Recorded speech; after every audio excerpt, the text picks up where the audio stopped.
Oh boy, oh boy, oh boy, oh boy, oh boy, oh boy, oh boy, oh boy. It's 7 o'clock. Do you guys know where your video games are? There. Where's the button? They're right here. Wow! Hi, hello, hee hee, and welcome, everybody.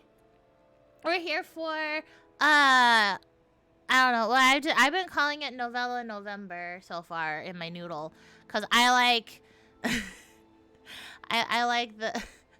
Oh my god, I forgot what the word is. I like when you have the same letter for two words in a row. I'm sorry. I'm not all here today. I am. I had a flu shot the other day, and it decided to show up a day and a half later. So.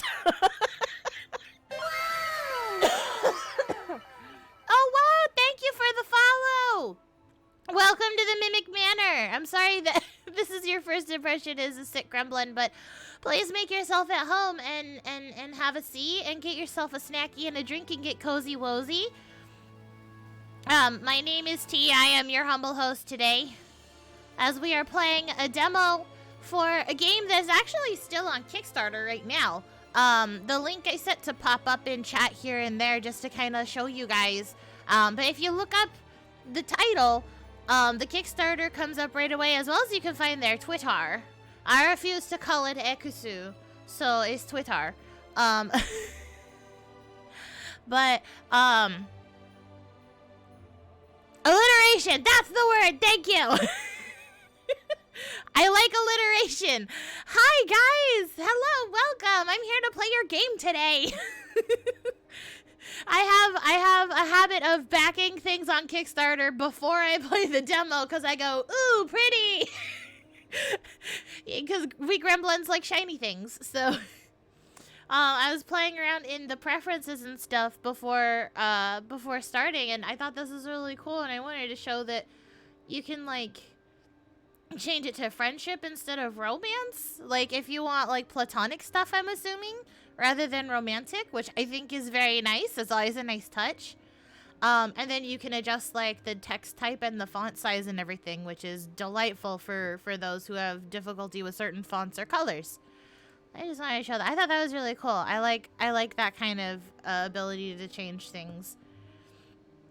I also really like the music. It was very pleasant to sit here and wait for the start of the stream with this music in the background. It's lovely. Excuse me. So this is Keepers of Astraela? I told myself I was going to figure out how to properly say the title before stream, but then I took a nap and I woke up late. I've been just calling it Keepers. But I love the logo. It's very pretty. Keepers of Astraela. Astraela. Not Australia, but Australia. I'm not all here today, and I apologize. You deserve the full gremlin experience, and I'm trying. Also, another thing about this game that I immediately wanted to back it for is because the art is so super duper pretty. It's Astraela. Astraela. Okay, cool. Thank you very much. I meant to ask before when we were talking, and today's not a good day for T-Brain. Okay. Some days make you feel like you're on top of the world. Others hit you like 9 hardcover novels right to the face. Yeah, the art's really pretty. Literally. Oh no, did you drop books on your face? One moment I've ensured perfect balance on a rickety folding chair in the Havenwood Public Library study room, defying gravity itself as I pull a series of fantasy novels from the highest shelf. Well, the next, all 9 volumes flew at my face, and before I know it, I'm tumbling to the ground with a thud.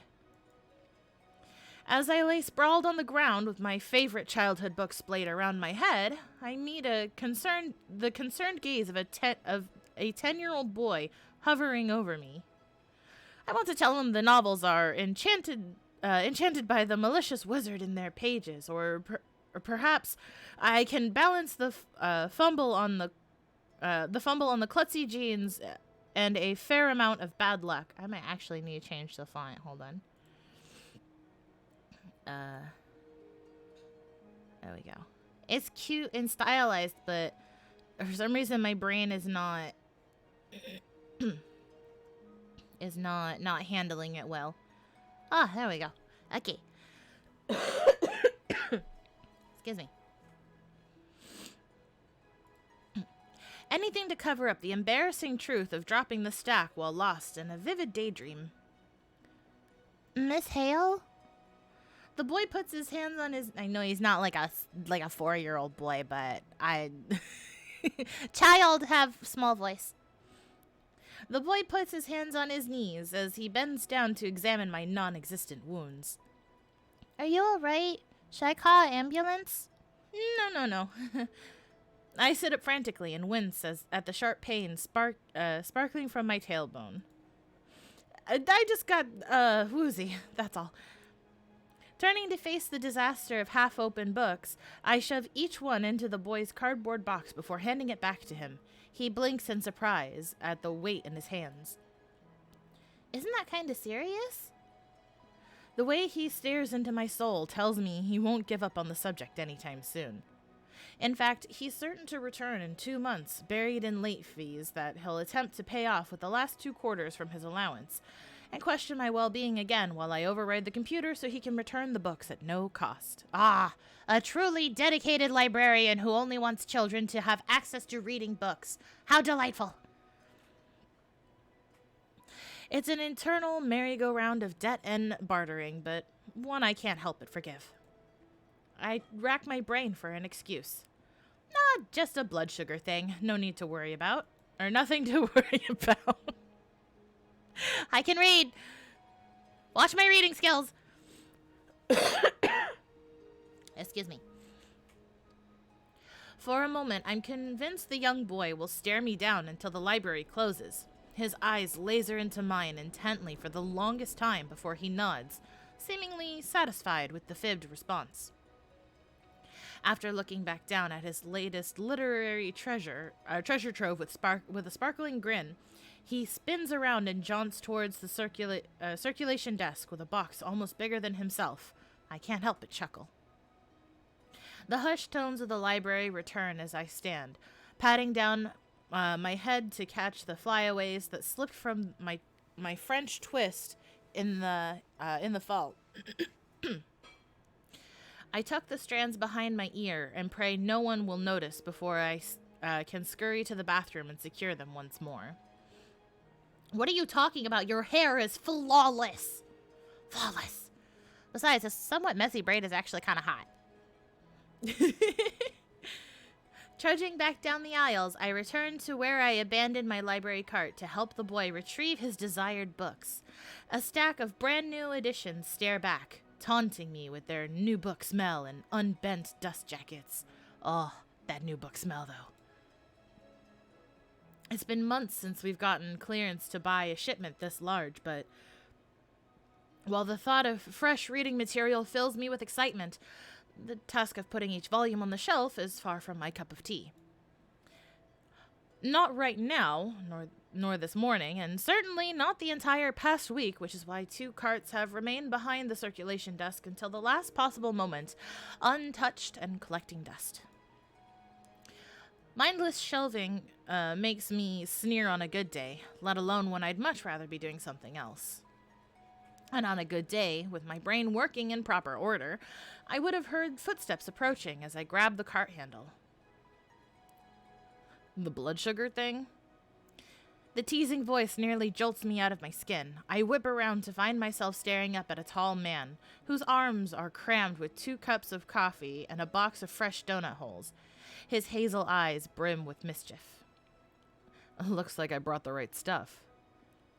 He nods to the pastry box, balanced precariously between his elbow and his chest. Good Lord, Jensen. I smack his arm. Don't give me a heart attack. Not unless you want to put these books away after my funeral. He wrinkles his nose. Yeah, no. I've still got the second cart to label. And then I'd suggest you get to it. Oh, that squeak. I yank the cart's handle, filing the once still air with, or filling the filing. I promise I'm an avid reader. I'm the kind who reads silently to myself, and you can tell when I read everything wrong when I'm talking out loud.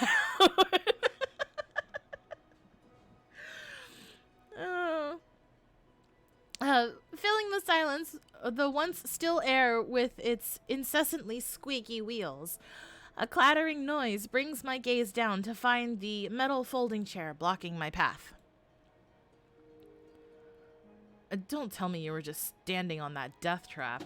Jensen kicks the chair aside.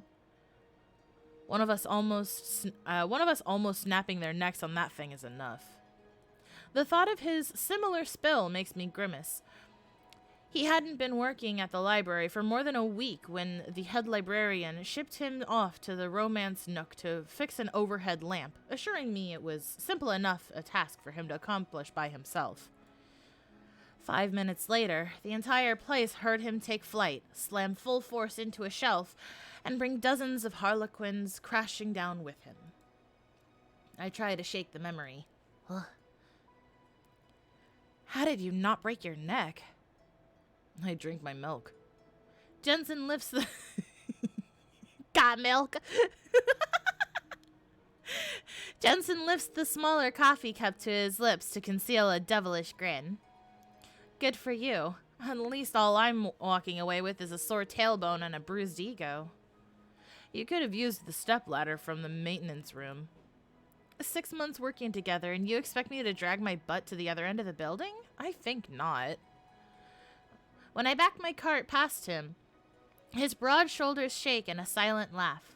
I shake my head, twisting the cart around and pushing it out of the study room, only to hear the soft padding of his footsteps not far behind. Aside from the sound of our shoes tapping the carpet and the rhythmic squeal of the ancient book cart, the library is near silent. On the average evening, small groups from the local church would be sipping coffee in the back conference room, or a handful of teenagers would mill about to chat with their study pals in hushed voices. Or, my personal favorite, the occasional lost husband asking for computer access while his wife peruses the romance section, sneaking another chapter of 50 Shades of Grey from behind the tallest bookshelf. People watching has become my favorite pastime in my years at the library. In the calm atmosphere, the hushed tones and ample creativity-boosting scenarios from patrons create the perfect setting for a writer's brain to thrive. Behind the circulation desk, it's easy to pull open a document and spend slower days lost in my imagination, enabling me to spawn four self-published novels, with the final one waiting to be finished. Dang, at least you finished 3, though. I'm still struggling through chapter 3 of mine. I keep wanting to go back and rewrite everything because I get frustrated. The only distraction hindering me from writing at an even quicker pace saunters past me to kick open the swinging door of the circulation desk, holding it open with one leg for me to push the cart through. Jensen is the surprise I didn't think I wanted, but never knew just how much I needed. They were out of pumpkin spice. No! The pumpkin spice lattes! They repel evil, you know. He sets his armful of coffee and baked goods between our computers. Homefully, a French vanilla cappuccino will suffice. Oh, that sounds so good. I want coffee. I'll drink motor oil if you add enough dirty beans to it. Yeah, dirty bean juice. Coffee, the elixir of gods! I grab my cup the moment it hits the desk and take a careful sip. Sweet notes of vanilla meld with the bitter drink and light my brain with caffeine-induced pleasure. Making myself at home in my rolling computer chair, I allow myself to be fully indulged in the large cup of heaven. With my favorite beverage in hand, the blissful silence envelops me until I'm lost in its calming grasp. Dead Man Walking, the ultimate guide to the necromantic world? If I hadn't drained 3 cups of coffee this morning, Jensen's words would have woken me up in a flash. I swivel my chair to find him bent over a second book cart, leafing through a leather-bound book. Impish curiosity flashes across his eyes. Pushing my feet off the Berber carpet, I propel my chair across the floor and snatch the book from his hands. That one wasn't meant for the cart. I peeked down at the page he left off on. Oh, you picked a good chapter, though. I hear circle concentration. I hear circle consecration is a fascinating read. Jensen waggles his eyebrows. Is it like a literal necromancy book? Necromancy, how to raise your own family. Jensen waggles his eyebrows. I thought these books were for the library. They are. I set the book cover down beside my keyboard and away from his prying eyes. I'm just reserving it first. It's my book now. Good luck finding it again.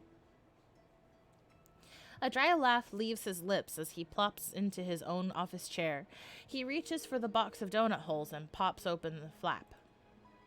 At least I know this is for book research and not my untimely demise. He retrieves 2 cinnamon sugar pastries from their cardboard prison. After this morning, I figured I should bring coffee as a peace offering, just in case. I quirk a brow as he shoves the donut holes in his mouth. What are you talking about? Mouth too full to speak, he rolls his chair close enough to shake my computer mouse. The screen wakes to a sketchy form, and the title written in bold at the top of the page makes my heart leap into my throat. How to commit murder with toothpicks.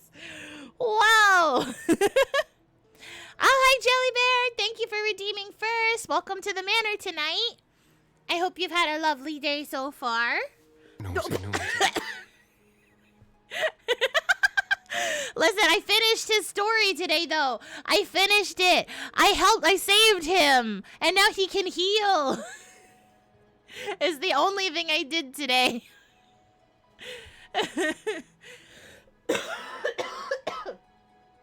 Excuse me. Oh, I gotta take the sweater off. I was cold and now I'm overheating again. Hold on. Yeah.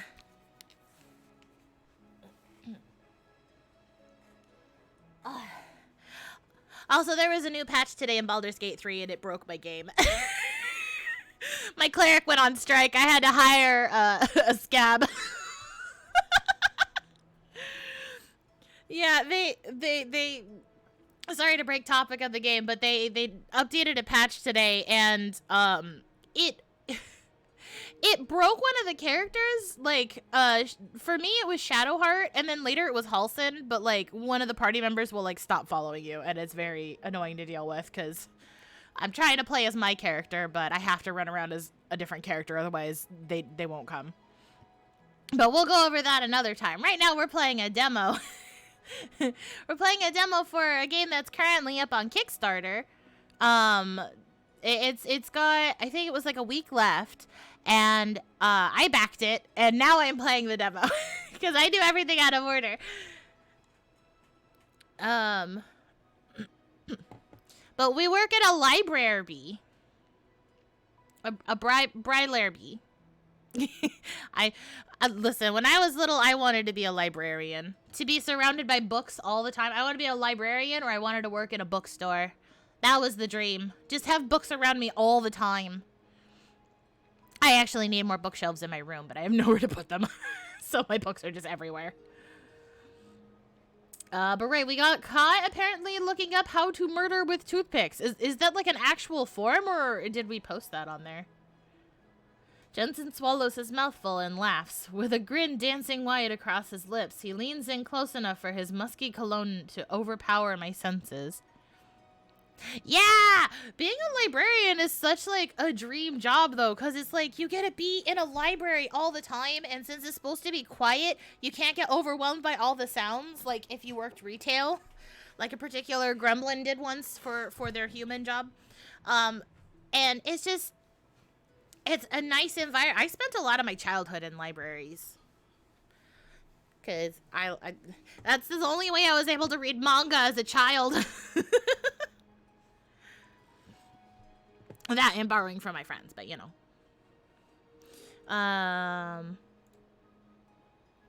You might want to close out your tabs when you walk away. And you might want to quit snooping before I use my research on you. The sound of another person clearing their throat brings my widened eyes to the other side of the circulation desk, where a pregnant, middle-aged woman stands with her daughter. Oh, please don't be a Karen. An entertained smile flickers across the 13-year-old's lips as she slides two paperbacks across the counter. Needing a master's degree for most librarians. No way! I never got far enough to actually look into what is required to be a librarian. I really like the position idea, and my friend, one of my friends worked at a library for a while, which I was very happy for them when they got the position. I'm pretty sure it was the library for a while. It was very brief. But I got distracted about halfway through high school, suddenly deciding, rather than work in a library, I want to write things that go in a library.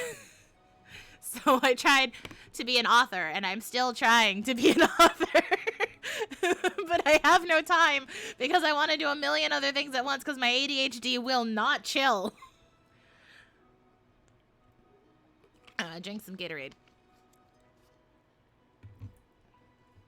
But having taken this long to work on my own isekai book has definitely helped because, like, I'm able to add in more relatable, like, wording and descriptions of things. Like, I had a 2-sentence response for the main character when he had to write with a quill for the first time, and how it scraped against the paper set his jaw on edge because the sensation of the scratching was like when you have a pencil and you write with the wrong side of the lead and it scrapes and it just sends that twinge down your entire nervous system. I hate that so much.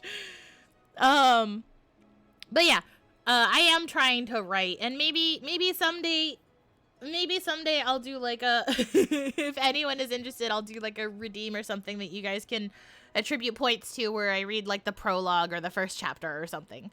I'm very proud of the first chapter. That one I rewrote a bit and it turned out really good. Yeah, it's I'll tell you guys the title that it's currently under, which is I used to work retail and now I'm an otherworld hero. They say write what you know, right? I haven't been isekai'd yet, but I know the trials of what retail does to your soul.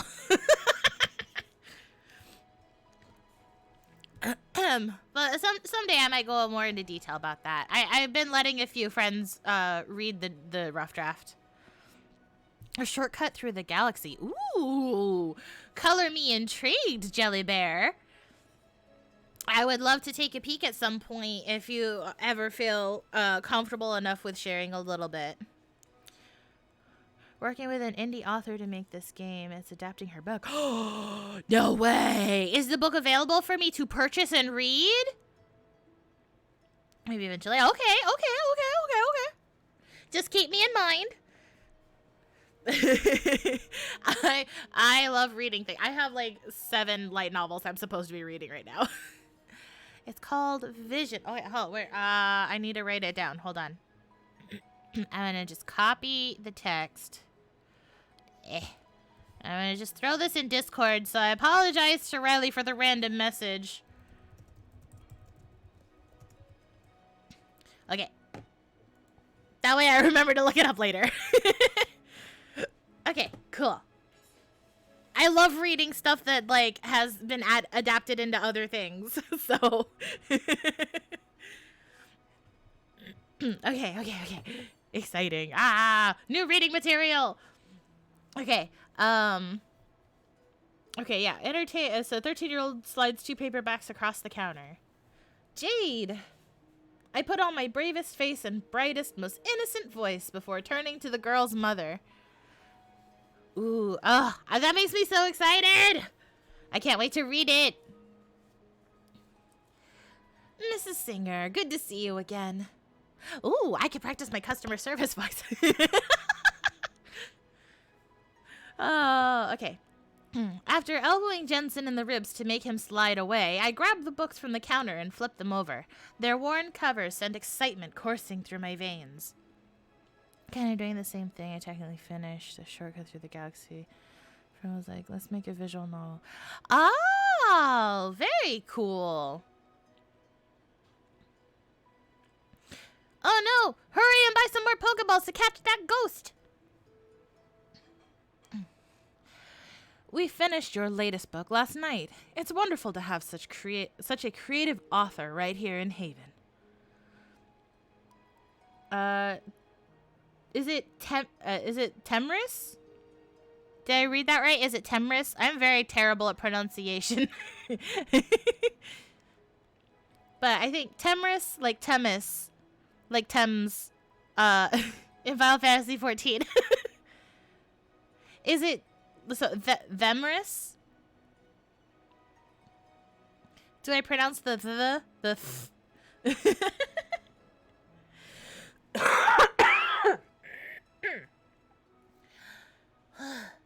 Okay. It's a ship name of Thana and Emrys. Oh!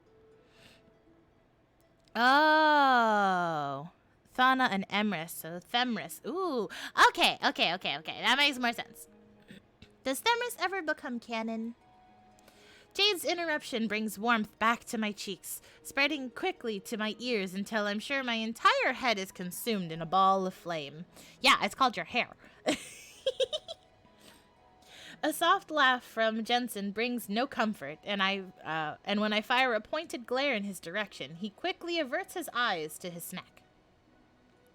When I turn back around, Jade has leaned so far over the counter that I am sure the raven-haired girl will fling herself across in a frenzy for answers. Come on! Jade's dark eyes widen with excitement.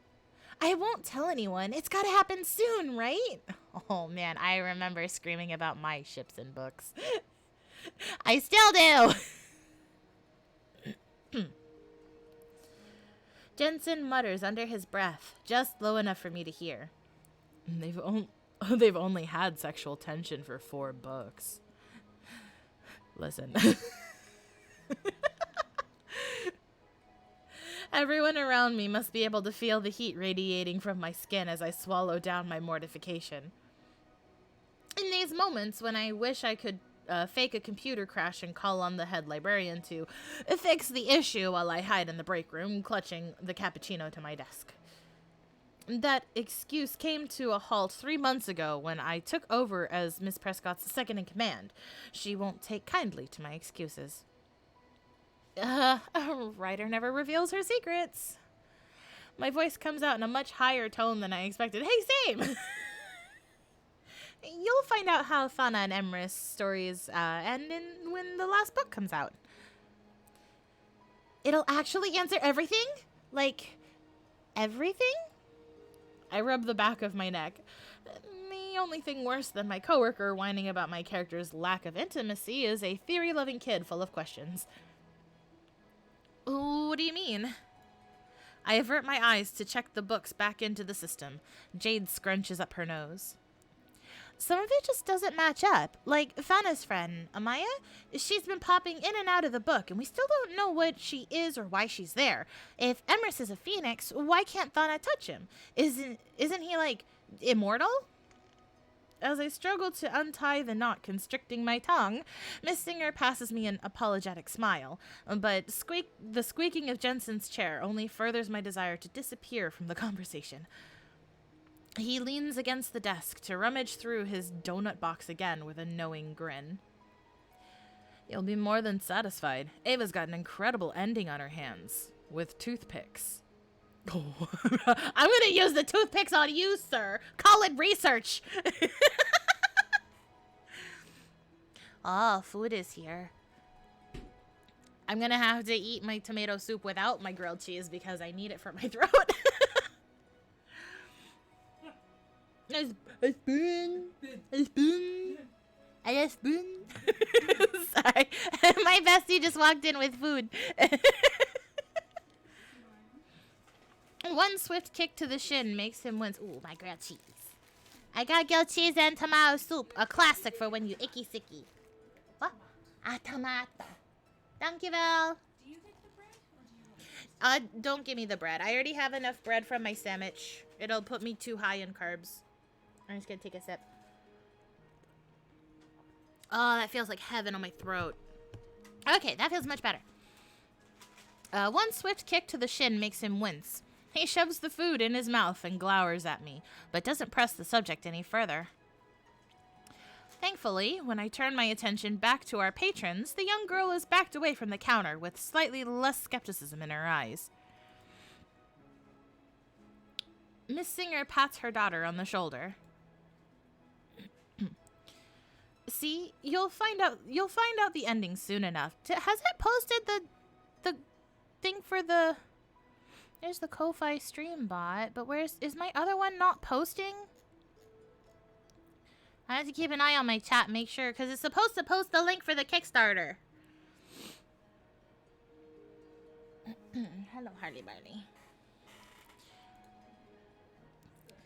If she ever puts that book out, please, Miss Hale, try to finish it before my baby sister steals all the attention. After a stern glare from her mother, the girl straightens her posture and looks down at the floor. Mrs. Singer mouths a quick, "I'm sorry," to us just before we exchange goodbyes. Her sympathetic eyes linger in my memory, even after they scurry off towards the study room. The room relapses into hushed tones, silent except for Jensen sipping his coffee. I try to ignore him, staring at my reddened face while I finish checking my novels into the computer. Hi, Astro! Hi, Luna! Welcome, guys! Today is a special demo day. We're playing a game that's currently up on Kickstarter. So come hang out at the Mimic Manor, and if you think it's interesting, maybe go take a peek at the Kickstarter and see. I think they were changing the redemption value for being able to get a copy of the game. I think. Correct me if I'm wrong, love. I know you're in the chat. It's supposed to post a link and stuff, but it's very interesting. And like, I went to back to the Kickstarter page to like reread through everything because I backed the Kickstarter before I play the demo, as I always do. And it sounds really interesting, so I'm really hoping to play the full game. And then on top of that, apparently it's an adaptation of an actual story that we can read, and I'll share it in the Discord afterwards unless it's mentioned again in chat, because I saved it and I'm gonna find it. I'm gonna read it. Yeah, it's so cool. And plus, look at this art. Look at her pretty face and his handsome one. I feel like her hair would be very soft. I want to play with her hair.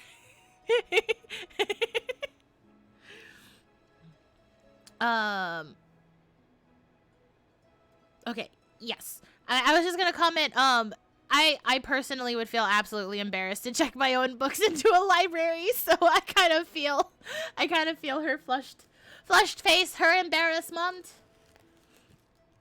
It's very nerve-wracking to know people are actively reading your books. I'm gonna write under a pen name. Okay, $20 gets you a copy of the full game, and actually a copy of the first game too.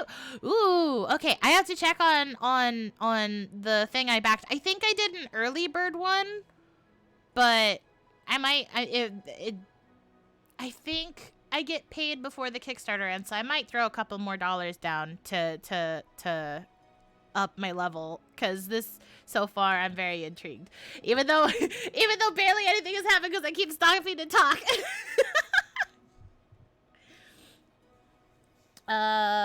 Okay. When I set the books off to the side, my eyes linger on the covers, bent and cracked from use. Aw, someone loved that book. I take it the ending isn't going well. Endings are hard, bro. My senior project, I wrote a book. And part of it was I would post the chapters online. I'm not telling any of you what it's called, so don't even go looking for it. But I would post the chapters online on a fiction writing site for reading responses and stuff for like beta readers as part of my project, and everyone was very mad at my ending because I killed the hero. They're like, the ending of the book isn't supposed to be the climax. I was like, it is in my book. Everyone fucking dies. It's a tragedy.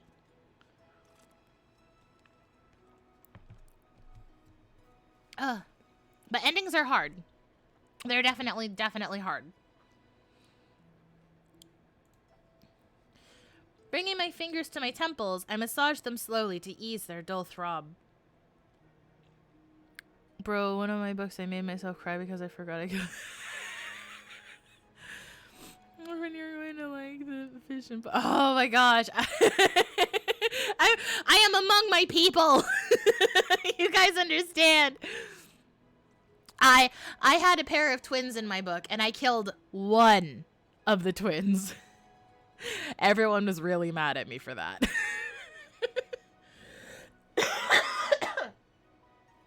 Excuse me. Sorry.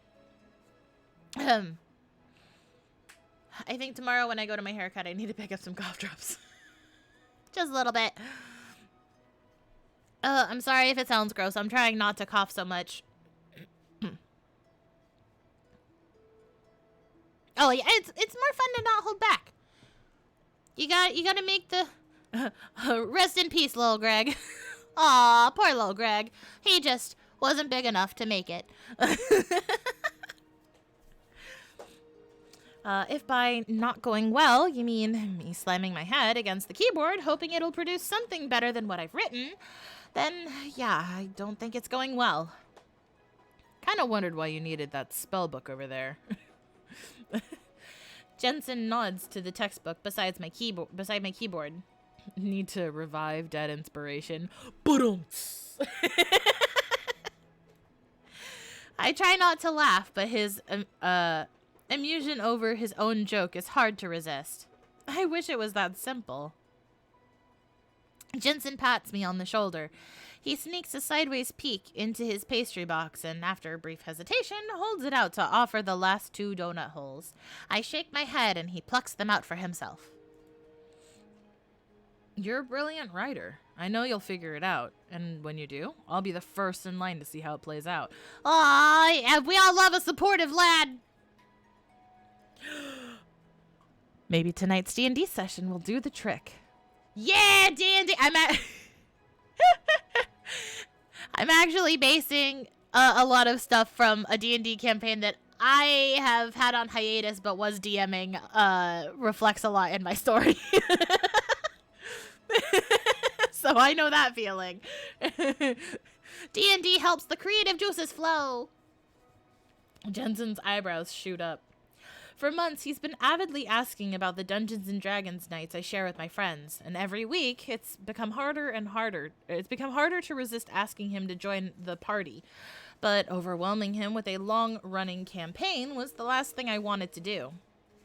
Tonight, however, we begin with a fresh new game, a new story, one based in a fictional world he's read through my books.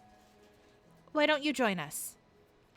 He's all like, hell yeah, let's fucking roll! His smile turns bashful, and the tinge of red comes to his cheeks. Hey, you cute little baby. It sounds like fun, but I wouldn't even know where to start. You roll 4d6s, and you pick the top 3, and you add those together, and that's one of your stats. Now do that 5 more times. That's how you start. Hey, you're never gonna start unless you put your toes in the water. Oh, come on. I nudge him with my elbow. Let your dungeon master show you the ropes. We can create your character together and just go over the basics. You know, Bobby will help you learn anything on the fly. Jensen laughs at the mention of my longtime best friend. A mixture of sass and sunshine, Bobby has managed to worm her way into his introverted heart. For a man who kept to himself, never mentioning a night out or even friends to spend one with, he could talk to her for hours talk to her for hours on runs to her coffee shop, and it often made him late returning from lunch breaks, or more accurately, donut breaks.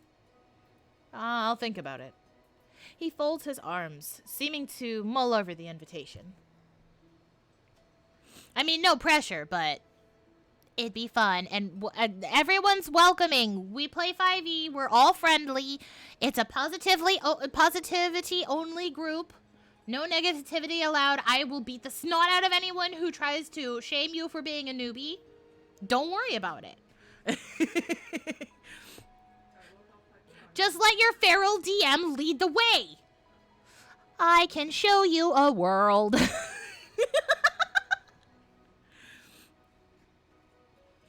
Okay. You know, hitting the basics now would make the rest of our shift go faster. But you know what else would do that? He raises an eyebrow. Labeling that second book cart? Jensen throws his empty pastry box into the trash can with a huff, but I still see the laugh hidden behind his faux annoyance. With a playful push on my shoulder, he makes his way back to the cart, careful not to touch the necromantic tome on his way. If it's necromantic tome, are we raising a loved one? Are we raising a date friend? Are we going to smooch a skeleton? Are we gonna kiss Withers? God, please, yes. Once at camp, a guy named Will offered to teach me D&D, so in free time we sat down and he got all his stuff. I said, what do you know about D&D? I said, nothing. He said, why are you here? Aw, that's so mean. Then again, my first time playing D&D, I had no idea what was going on and barely anything was, like, explained to me. But then, like, years and years and years later, I found out that two of my best friends always wanted to play D&D. So we formed a trio, invited a fourth person, and we've been a group ever since.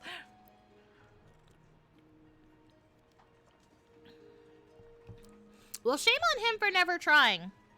That's not a very good DM thing to do. Dungeon Master has to look after their players. The rest of our day is quiet. The library's pace slows to a crawl that allows us to fill the remainder of our day with soft chatter and social media scrolling. Grew up on D&D. My parents would take turns. Yo, that's awesome! Family D&D night. That's incredible. I love seeing videos like that of like parents introducing their young kids to D&D so they can play like games together. It always makes such fun stories because the kids are like, I fly over the magical alligators. And the dad's like, yay, all right, I want you to roll in athletics. And then it's just fun because they get to play in the beauty of a child's imagination. And it's such a different pace than with grown-ups. And then just good memories. I wish I had something like that. That's fantastic. You find people to play D&D with. And the people around me only talk sports. That's fair. My family is like that. They're all sports fanatics. My human family. But I run with a pack of gremlins, and we all play over Discord. We play Discord games and use our imagination palaces to pretend that we know what the maps look like, and then ask how many doors are in a hallway 7 times. Excuse me. Okay. I watched the clock with an agonized stare. Only a few more hours. We can do it! Ooh, hello! Flying monkeys? Callie's face scrunches in question. I ignore my best friend's bewilderment, bobbing my head at an alarming rate as I peer over her shoulder. We've been positioned this way in my apartment for the better part of an hour, with Callie hunched over the printed documents while I practically perch on her shoulder like an eager parrot. Except it's felt more like a century, maybe even 2 centuries, while I wait, not so patiently, for my most trusted beta reader to finish the ending of my latest literary masterpiece. It adds the perfect touch. I leave my spot for the comfort of the neighboring armchair. It's unexpected. When the undead monkeys attack, the guild will have no choice but to side with the necromancers to save us.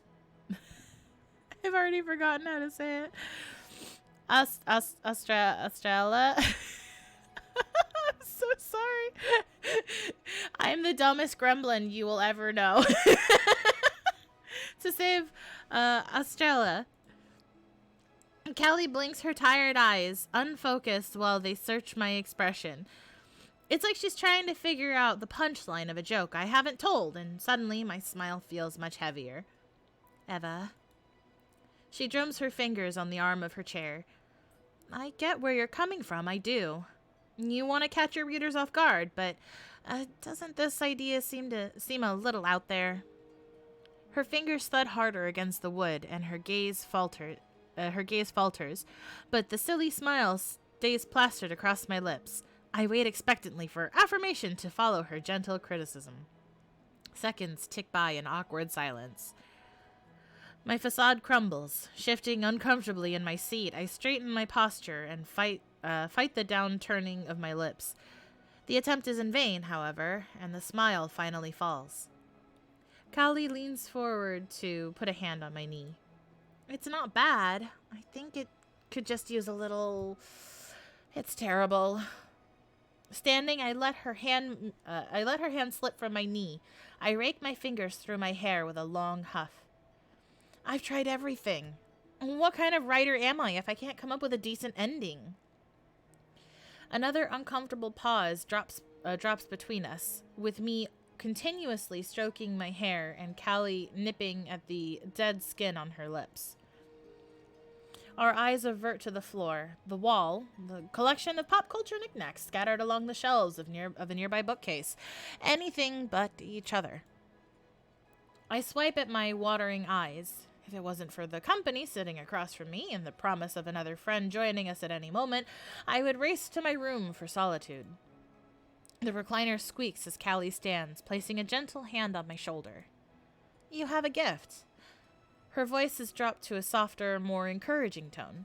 You'll get the book finished eventually, but you can't settle for any ending that comes along. It has to be the right fit.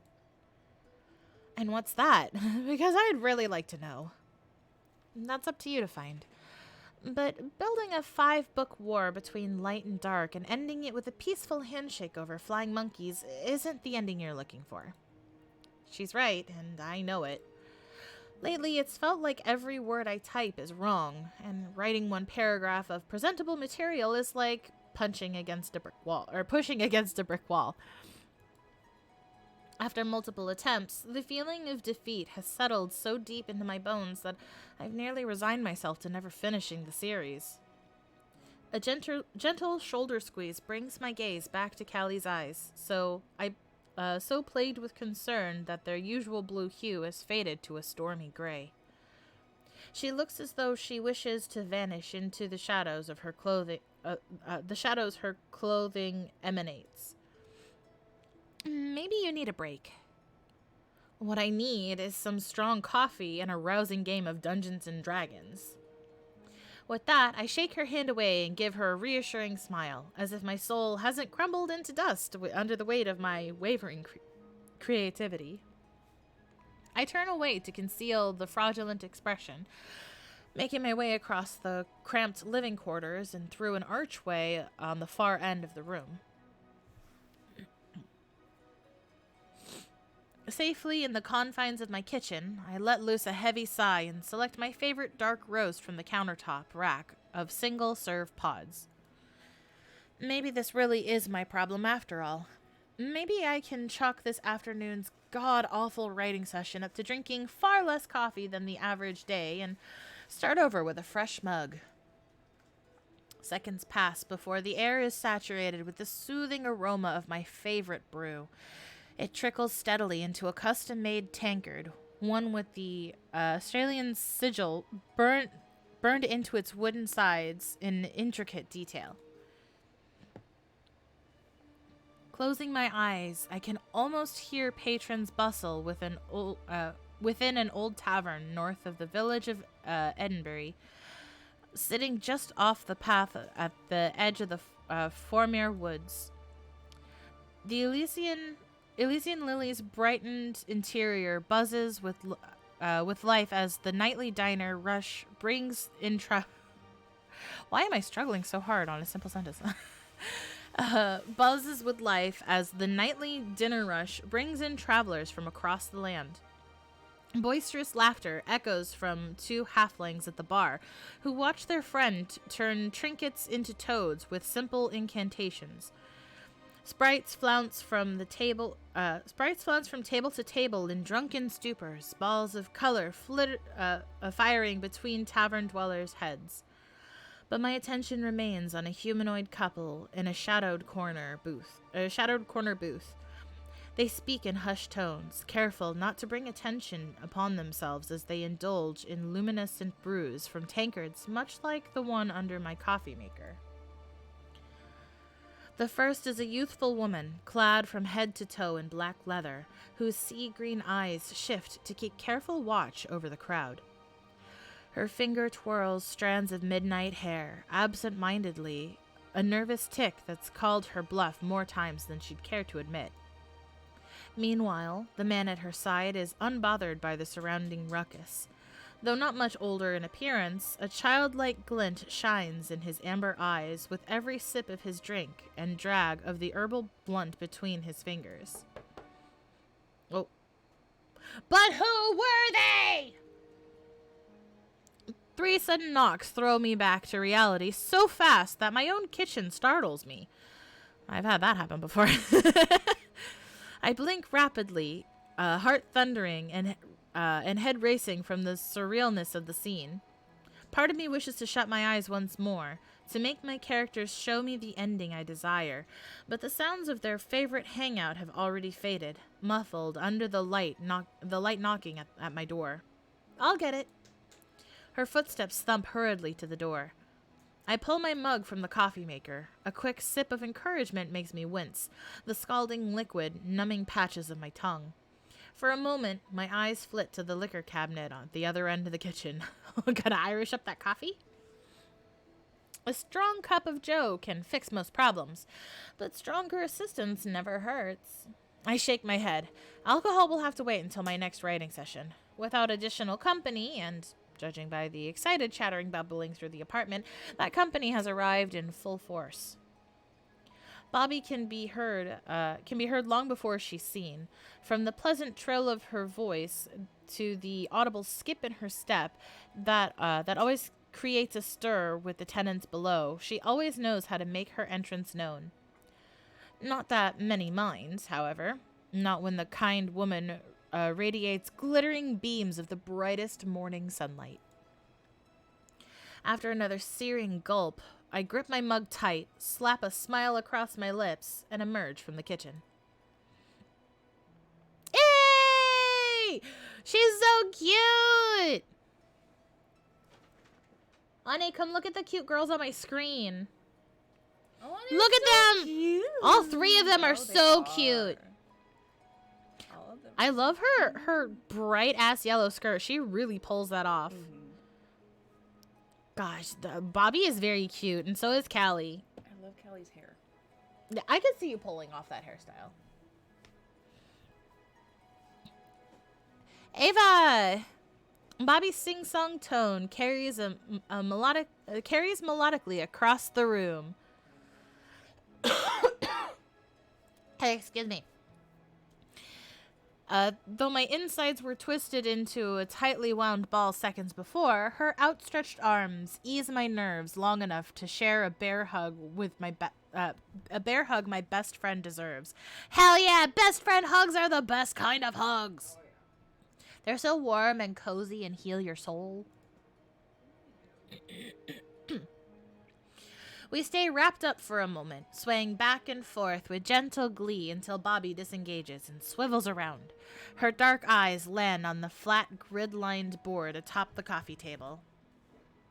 She bends down to survey the small boxes beneath, where miniature characters, monster figurines, and various campaign materials are organized in perfect rows.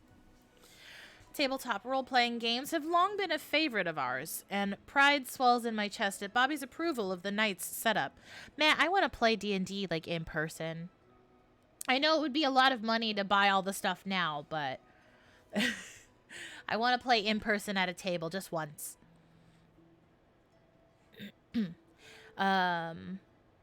She takes an extra long gander at the map lying open on top of the colorful grid. It's not, hold on. I'm getting a little grumpy about it not sharing what I want it to share. Hold on a second. It's not giving the link. I put it in the thing, so it's supposed to share it. Where is the share button? Give me this one. Close. Close. I'm gonna put the Kickstarter here. It's not posting it like it's supposed to. So there's the link to the Kickstarter if anyone wants to go take a peek at that.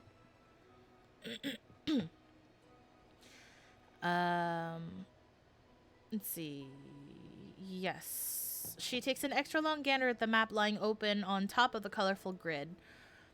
You went all out tonight. I'm impressed. Kelly pokes her head over her friend's shoulder for a better look. She learned from the best, Bobs. Bobby swats at her playfully.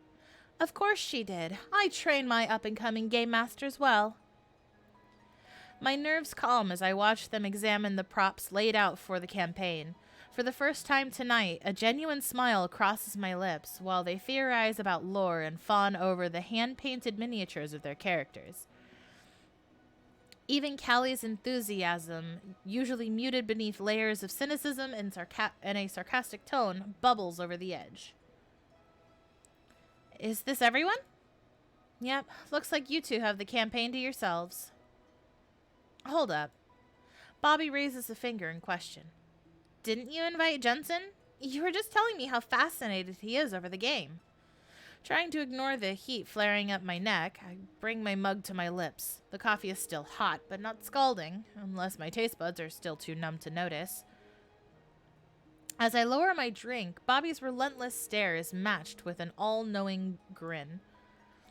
If I didn't know better, I'd swear you're disappointed.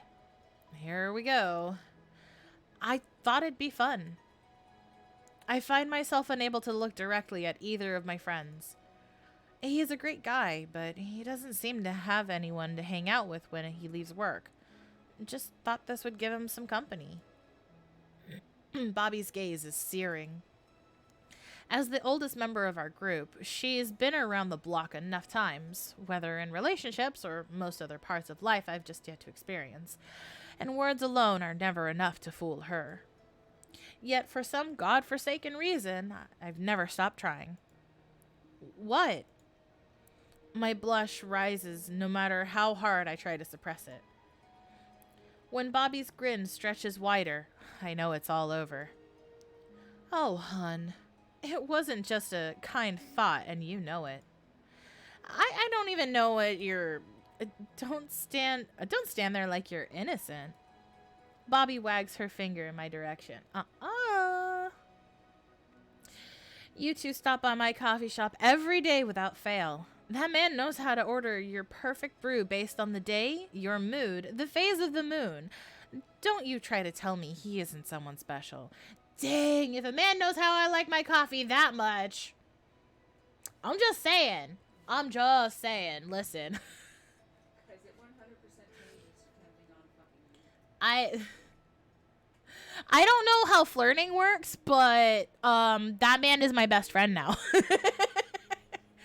That is my best friend, and we are holding hands. He's gonna hold my hand for comfort. For my comfort, not his. Maybe for his, but it's definitely for mine.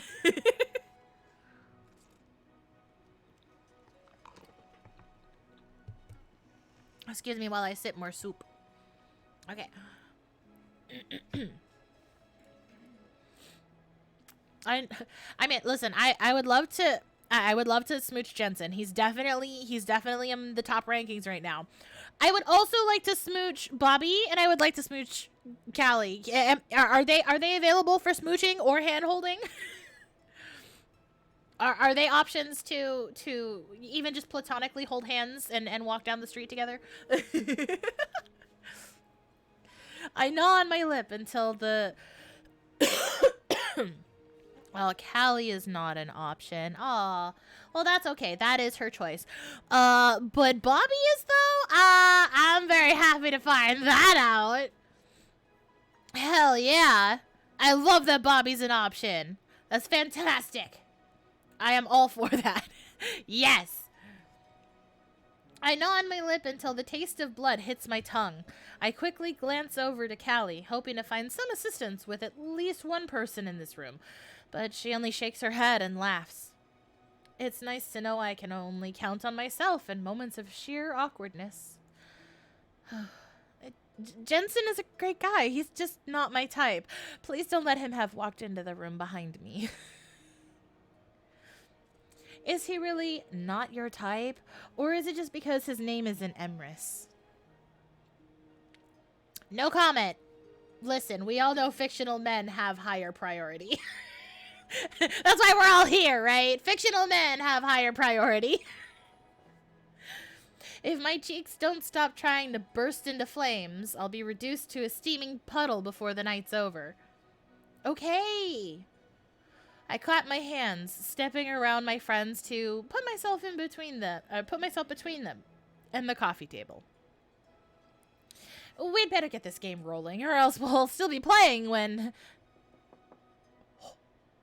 It's a very soft knock. It's a very soft shine. Was he hoping that we wouldn't hear the knock and then he'd have an excuse to just go? He'd be like, oh, well, nobody answered, so I just left. Is it him? Someone knocks at my front door, so soft that I almost don't hear them. I startle, and the girls watch me like I've lost my mind until the knock begins again. This time, they're louder, but much more hesitant. I'll be right back. Hopefully, the neighbors aren't actually complaining about Bobby skipping above their heads. After another knocking pounds as I cross the room, and when I open the door just wide enough to see outside, my heart stops. Jensen? Aw, he's blushing. Look at those cheeks. What a cutie patoot.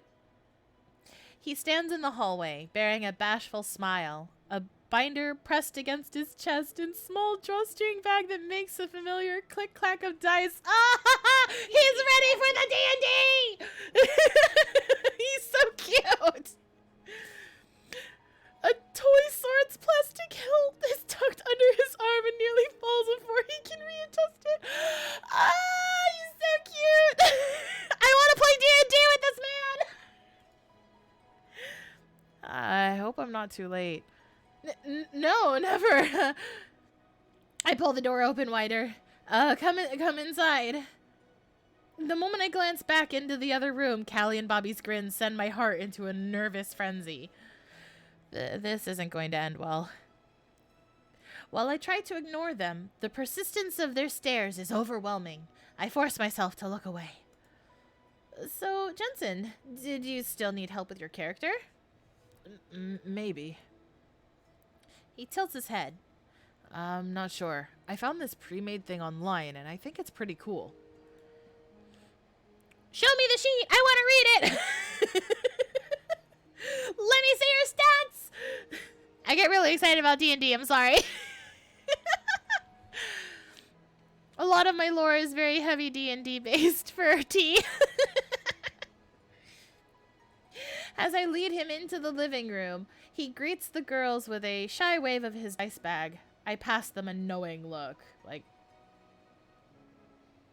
don't say anything. Don't embarrass me in front of the cute guy, okay? Can you give us a sec? I want to make sure he's ready. The girls smirk at each other, and Bobby bites back a laugh. Sure thing. You two enjoy yourselves. With a nudge and a wink, she steers... Oh, I'm knocking over shit. Sorry, a water bottle fell over and smacked my toes. Help. Tasukete kudasai. Yeah, what? What? What? What? Huh? What? What? Huh? What? Who? Where? Oh god. Perception check.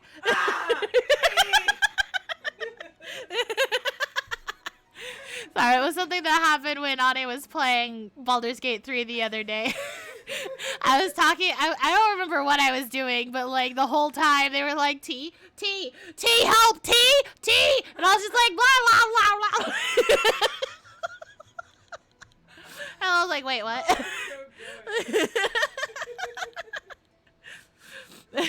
I have a low passive perception. With a nudge and a wink, she steers Callie towards the kitchen, but their lighthearted snickers linger. I turn back to Jensen, who seems more nervous without their presence. I'm alone in a room with a cute girl. Oh, no. He fidgets with his dice bag. Oh, there it is. It finally posted the link. Okay, I don't have to worry. It is set to post it. It just took an hour. Goodness gracious.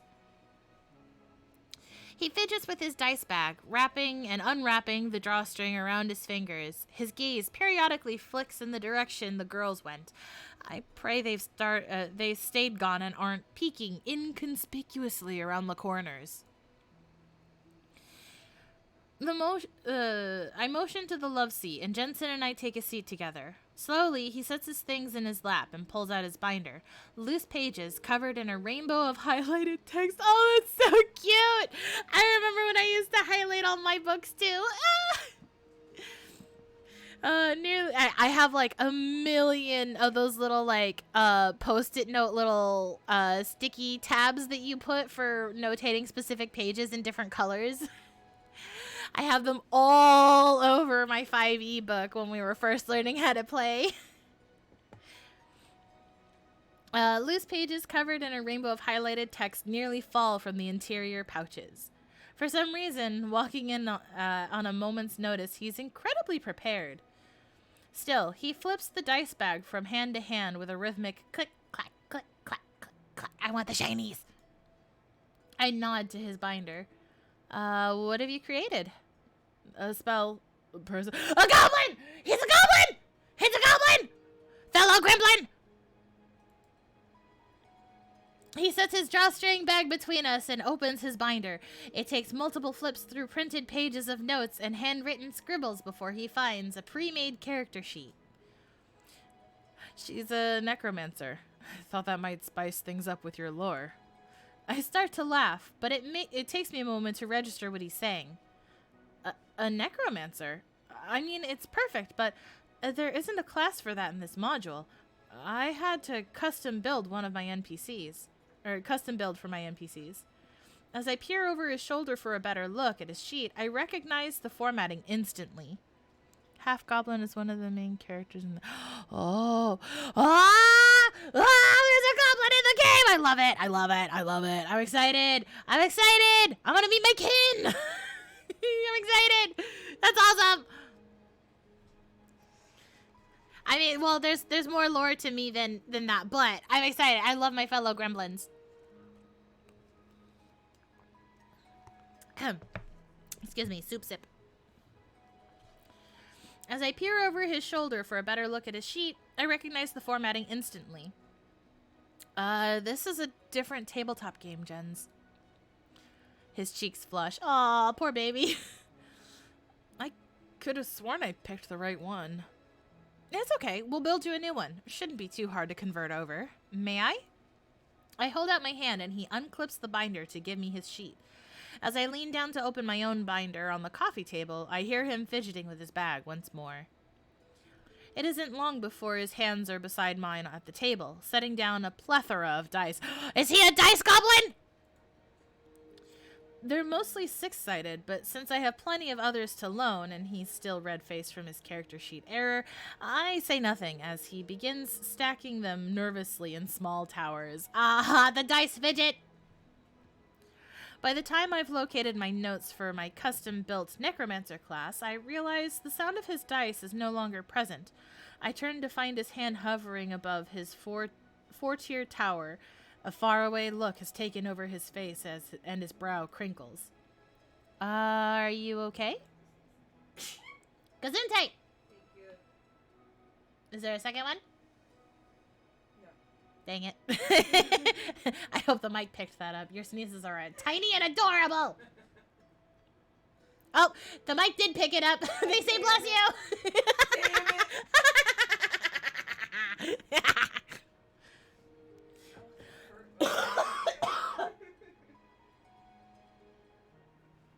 Okay. Jensen blinks. He looks like he's about to say something, but before any words can come out, he stands. With a hasty sigh, he begins throwing his dice back into the bag. No, don't leave! Yeah, He stumbles over his tongue for a moment.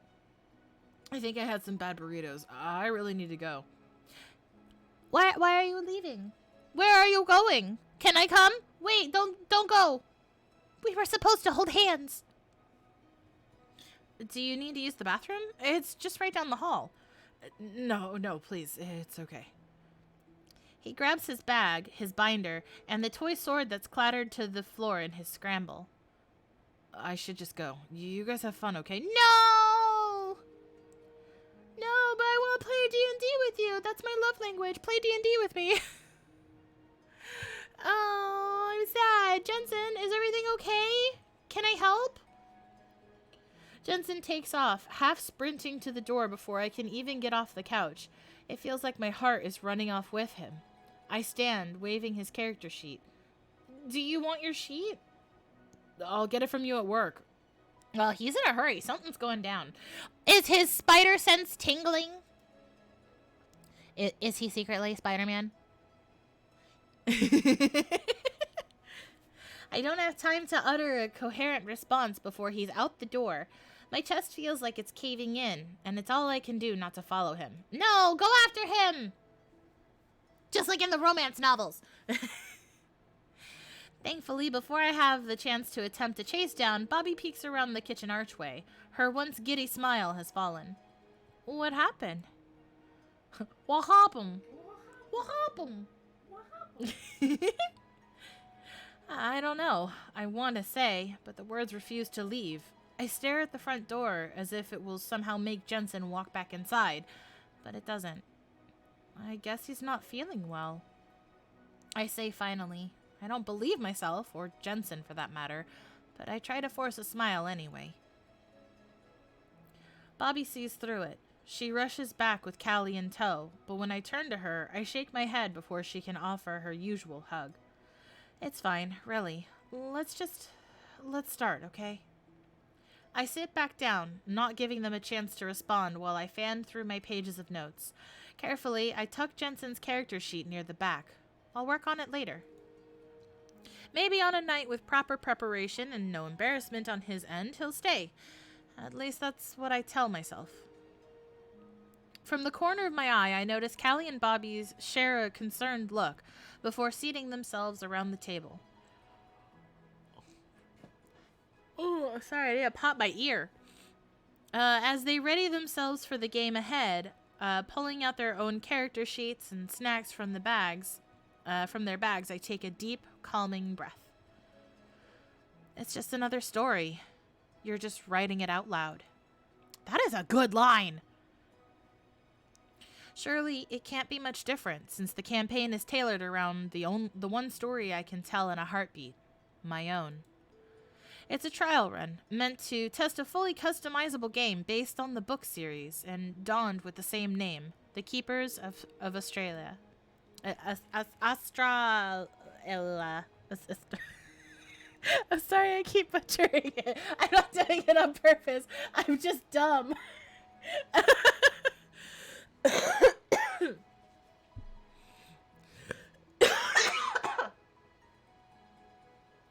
I am also sick brain.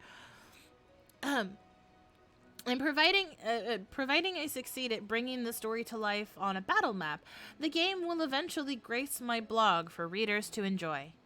Ooh, like a spin-off! Once my friends settle, I snag my notebook from under the table and stand. Public speaking is a familiar task in my line of work, but the curious stares of my companions make the nerves swirl faster in my chest. Welcome, dear travelers, to the land of Australia.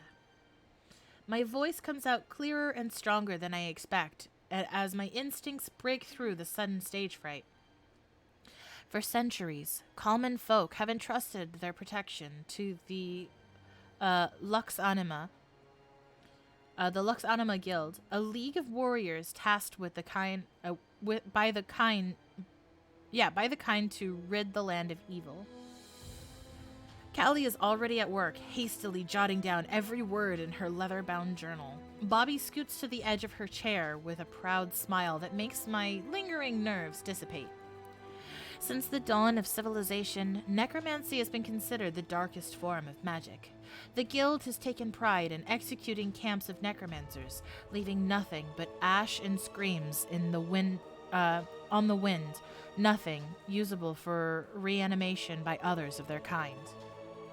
Despite their efforts, a new foe has risen, a darkness unseen by man since the day heaven and hell were separated.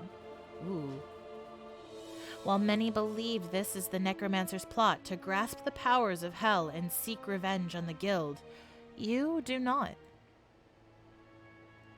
Even the sound of Callie's pencil scraping against papers stops at my words.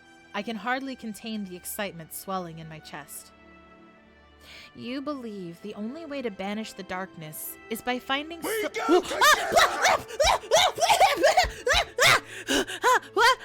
Oh, Zell! Oh, hi, Zell! Thank you for the raid! You startled me. Hi, everybody. We're playing a demo today. Welcome to the Mimic Manor. Come take a seat, pull up a chair, grab yourself a snicky snacky, and enjoy yourself while you stay. Hi, Zell. What'd you play today? Did you have fun? Did you get all the bad guys? Was the mission a success? I take a sip of my... I am going to take a sip of my soup, so that's accurate. Go snick yourself a snacky!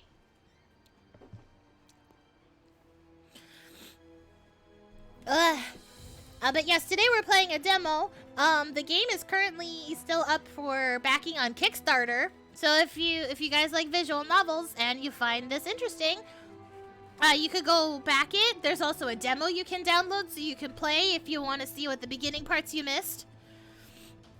Ooh, Dying Light. We lost our girl sadly because it's... Oh, no! Scripted deaths!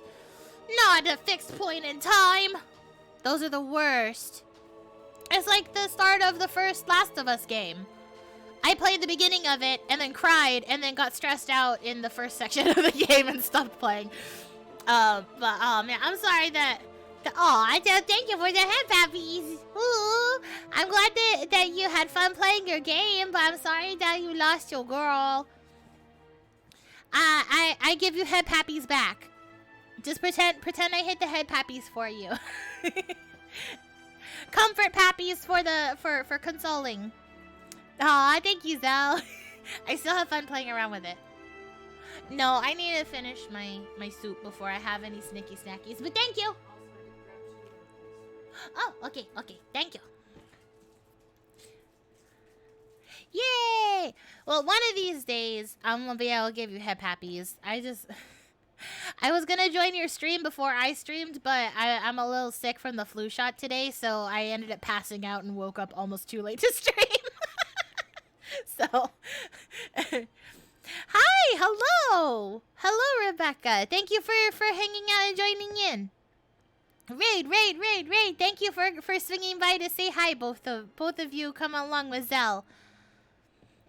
Please make yourselves at home at my Mimic Manor.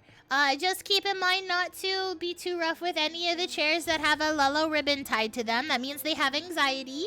If your chair gets shaky, just give them a snack and they'll calm down, okay?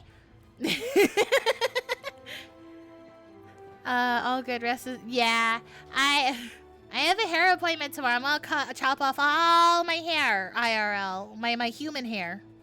So I need to get better. I'm probably gonna go to bed after stream. So that way I can make my appointment. Okay. You believe the only way to banish the darkness is by finding someone with the power to control it. You're traveling across the land in search of a pair of legends. Thana, a necromancer kissed by the Reaper's touch, with the power of death and resurrection at her fingertips. If she's kissed by the Reaper's touch, can she be kissed by the gremlin of Doki's? I'm just saying. Necromancers are hot. And her companion, Emrys, a phoenix risen from the ashes to help extinguish the dark plague. Only once your heroes are found. All around, flashing lights added to the ambiance, causing Callie and Bobby to sit up at attention. Oh, by the way, they're playing D&D right now. I pause, fingers gripping the edges of my notebook. We can still play without electricity, but the last thing I need is to deal with as another outage. It's been an ongoing issue for far too long, ever since the storm that battered the town's park months before. Oh, okay. Night-night, Zal. Have a good memes and have good dreams. Thank you for swinging by. Oh, I hear a phone buzzing. Shaking my head, I glance back at my notes, but the ongoing flashes and beeps from various electronics keep me from continuing, until a series of loud, slow robotic tones emanate from Bobby's back pocket. It's Bobby's phone! Eyes widening, she scrambles to grab her phone. Her jaw goes slack at the lit-up screen, and she jumps to her feet, expression wild with panic. First, Jensen leaves because of his spidey senses, and now Bobby's gonna leave because she got the Avengers Assemble alert, right? Everybody's secretly superheroes, and I'm the only one who doesn't know. What's wrong? Bobby shakes her head, sending a cascade of curls in every direction. It's my new security system. The color drains from my face until I nearly match Callie's pale hue. I drop the notebook into my lap. For the coffee shop? Bobby nods. Uh-oh. Uh-oh. Is someone trying to rob the coffee shop? Everybody, grab a weapon! Bobby nods, snatching her bag from the floor and slinging it over her shoulder. Someone's trying to break in. Let's go, Bobby! We're gonna beat the snot out of whoever's breaking into your coffee shop. Let's get him! As Bobby starts to retreat, I grab her arm. She turns back to me with reddening eyes. You shouldn't go alone. The police will be there, Eva. I'll be fine. I stare her down until she stops. Physical safety aside, I can't stand the thought of my friend facing something like this alone. Her life's work has gone into the coffee shop. If someone has broken in, please. Bobby is silent for a moment, but finally nods. She turns to Callie, who has somehow gone even more pale. I can hold down the fort here. Just go. And text me what you find out, okay? With a quick nod, Bobby uses my hand on her arm to her advantage. Before I know it, she's dragged me to the door, car keys in hand, and we leave. We arrive at the coffee shop to a multitude of flashing lights. Emergency services line the center of the street, blocking the way to the coffee shop. Excuse me. Bobby parks just beyond the barricade, and even from so far away, I can make out shards of glass glittering in the red and blue flashes. There's no reflection in the front display window, and the thought of it being smashed to hell makes me ill. Is the audio okay? Is it overpowering me? I just want to make sure the balance is good. Because it's very loud in my headphones.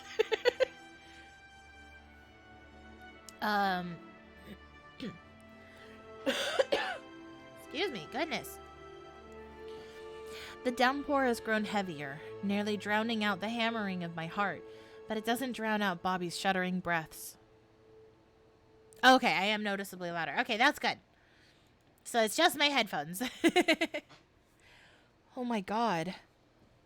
We scramble out of the car and down the sidewalk as fast as our legs can carry us. My thoughts whir a mile a minute. If someone has been inside the coffee shop, what's happened to Bobby's upstairs apartment? It was more than a business, it was her home. An officer stands beside one of the street lamps and and the moment he sees us, he steps in our way. Ladies, this is an active crime scene. I need you to turn around. Bobby nearly runs into him before she screeches to a halt. She begins scrambling for the wallet from her bag. My name is Bobby Michelin. This is my shop, my home. Wallet in hand, she tries to flash her ID and push past the officer, but he stops her before she can charge. I'm sorry, ma'am, you can't go inside. But why? The officer's voice drones on, but the sound becomes muddled into the background, intermixed with the scratching of staticky radios and the murmurs from other emergency personnel. The bitter rain chills me to the bone. I'm not sure how long it is before Bobby huddles closer to my side and links her arm with mine. Together, we watch the officers and EMTs fly to and fro like fanatic chickens. Did someone get unalived in the coffee shop? They can't tell me anything yet, but I can't go home, not until they're finished. You can stay with me. Aha. I try to offer a smile, but it's wobbly. I don't want you to be alone. Bobby sniffles. Are you sure? I can always call Iris. I shake my head. Though her girlfriend would likely be more than happy to take her in for the night, it's getting late, and I can't stand the thought of leaving my best friend's side. Finally, Bobby wraps me in a tight hug. Thank you. I embrace her as tight as I can. Why don't we head back now? We can bust out Monopoly, watch a new movie, anything to stay busy. Silently, we head back to the car. Any other night, the rhythmic pattern of rain against the roof would be calming, but they only weigh down my nervous heart. As Bobby pulls away from the curb, I can't take my eyes off the scene. And just before she turns, before I'm forced to lose sight of the lights and chaos, I swear I see a body bag being wheeled out of the shop. Oh no, someone got unalived in the coffee shop! What happened? What happened? By the time we settle back into my apartment, the thunder rolls in waves, accentuated by a light display I would rather not have on a night so dreary. Bobby has stayed quiet, instead allowing the storm to fill the silence. The rain background is very much a ASMR situation. I'm ready to go memes.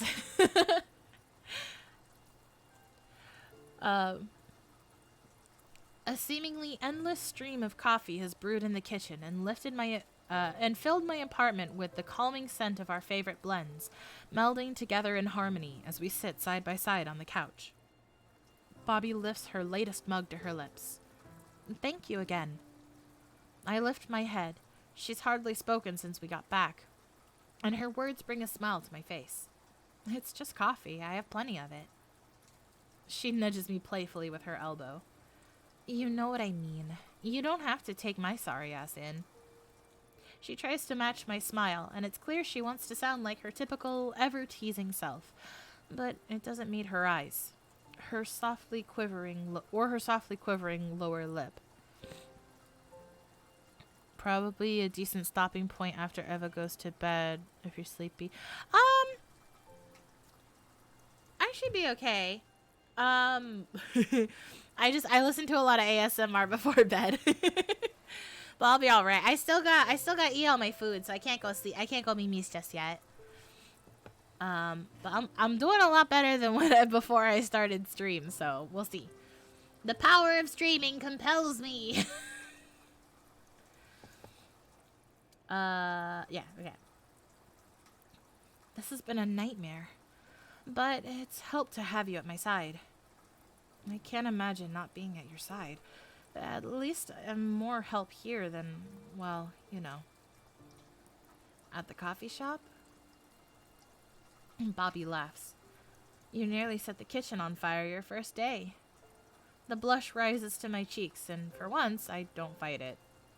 When I first moved to Havenwood, before I spent my days slinging books, I worked for Bobby at Ambrosia's Brew. Ooh, Ambrosia's Brew. I love that for a coffee shop name. It seemed like the perfect job for a coffee addict until I realized just how inept I am with any appliance that isn't a single-serve brewer or standard coffee pot. Look, at least it wasn't like my second day. You mean when you slipped on a towel and showered the register in a tray of iced lattes? Shut up. A laugh bubbles from her lips, so infectious that I can't help but join her. It's good to hear her laugh after all that's transpired. It's a welcome sign of normalcy on a night that's anything but usual. For the first time tonight, I relaxed into the overstuffed cushions and let wisps of steam from my coffee tickle my face with warmth. Bobby leans back against the fluffy throw pillow. I'm glad you're here. Thank you. There's no place I'd rather be. I raise my mug with a hint of a smile. Bobby clinks her mug with mine. Our night is met with silence once more, but one not so heavy. One that is instead lighter, warm, hopeful. And it feels right. Dreams are finicky. Some nights they come easily, invading your subconscious when you'd rather be lost to sleep's silent abyss, and on others they must be pried carefully from the depths of your mind with grand offerings and sacrifices. The sacrifices was my option, my my word choice. Tonight, I have everything I need to dream, or so I hope. My wooden desk is littered with all the items I know will invoke something in my sleep. Warm apple cider, a vanilla spice candle, the soft sounds of campfire crackling from my laptop speakers. Ah! Also a partaker of ambient sounds for sleep-inducing. Even the rain pattering against my bedroom window adds to the perfect inspirational ambience. Ever since Bobby fell asleep on the couch, I've made every attempt to distract myself from the shattered remains of her shop. It feels like I've pored over the rough draft of my novel for centuries, saturating my mind with all the story has to offer. Instead of blood and glass, the characters are sure to be what waits in the void when I drift off to sleep, ready to pick up anew where I last left them. The last scene before my dreams stopped. It's a sweet moment between Thana and Emrys, sure to be a fan favorite once the book is ready for consumption. Despite my annoyance at the library this morning, Jade and Jensen have a point. The characters have been dropping hints about their feelings for too long. Even if the rest of the novel hasn't lived up to my expectation, I'm certain that moment will bring readers satisfaction. They've been waiting forever for their heroes to confess affection for one another, almost as long as myself. It's been years since I first met them, but the dream sticks vividly in my memory. At first, I assumed I was dreaming about myself walking down the cobblestone streets of an old trade town, cautiously watching my back as I wove through clusters of townsfolk. I had been eyeing the tavern sign at the end of the street since my subconscious dropped me in the fantastical setting, watching crowds file through the door to abandon the nippy evening air. Standing on the front deck, a young man waved frantically in my direction, calling an unfamiliar name. Thana. He was certainly directing the name at me, which became more apparent when my dream self threw out a sarcastic remark about him running off ahead once again. The scene sweetened as I joined the man, whom I learned was named Emrys, in the tavern for dinner. cozied up in a corner booth and watching the Blitz patrons around us. Humans and creatures from all walks of life laughed together, enjoying their drinks and enchanted herbal rolls that filled the bar with a smoky haze. It wasn't an out-of-the-ordinary dream, not after one of my first Dungeons and Dragons sessions with the girls, until I, or Thana, bumped into the drunken dwarf from the next table over. It happened in the blink of an eye. I stood too quickly, and the dwarf stumbled too clumsily, ending in a collision that anyone would have brushed off with a laugh.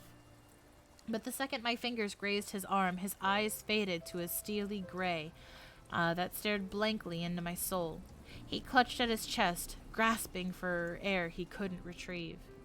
Hardly a moment passed before he fell to the floor, dead. Oh, is that what they mean by touched by the Reaper's kiss? She can't touch people? Oh, yep. I should have just read the next line. It was my first introduction to the Reaper's touch, a profane curse bound to Thana's skin. I woke the next morning, staring at the ceiling and wishing the dream hadn't ended.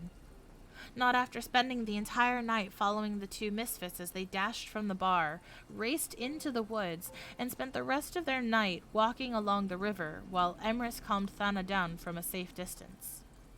Thankfully, the dreams didn't end there. They continued night after night, displaying adventures in new towns or battles against dark forces in the thickest forests. Other times, they kept to themselves, talking about life while they dangled their feet in a luminescent pond or went for a quiet walk through the woods. They became my best friends, my companions. Even when I woke, I would think up new adventures for them, or catch myself fading off into a daydream during shifts in the library.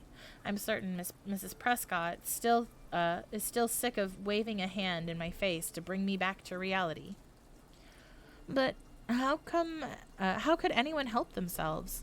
It's easy to be completely wrapped up in them. Thana is so strong, so devastatingly beautiful, the perfect symbol of everything I've ever wanted to be. The stoic woman has never thought much of herself and has kept her necromantic background quiet, rarely performing rituals or using her magical affinities outside of battle. But even through the facade, I can feel the raw power that radiates from her. And then there's Emrys. No doubt he's invaded my dreams due to a lifetime longing for a handsome man to swoop in and sweep me off my feet.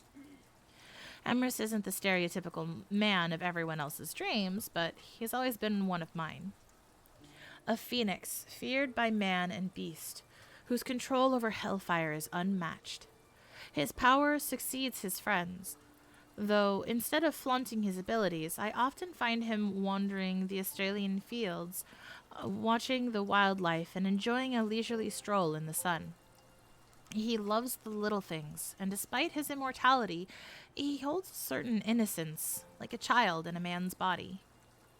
After the first few dreams, it didn't take long for me to pick up my notebook and begin writing about them. When the scribbles turned into four self-published novels, it felt like nothing would keep me from enjoying their adventures forever. Until the dreams stopped. Not just my precious Australian Australian.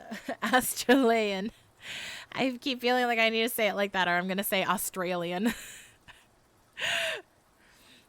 Not the dream, but all of them. Ever since Thana and Emrys' fireside talk, my sleep has been as void of life as the sky above them. After being so close to finishing the 5-book series, so close to what I'm sure is their final happily ever after, my creativity has dwindled to dimming embers. I mean, I would love to keep writing in this situation, but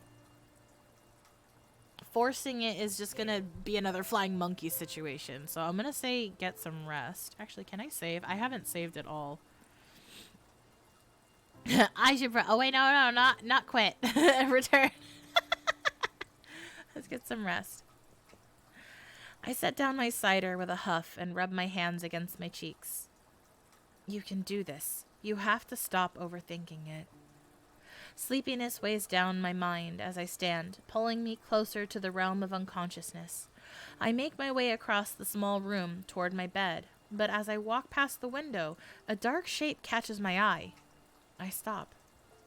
Bending down for a better look at the windowsill, I find a small blob of black goop splattered against the glass and and light gray paint. What the hell?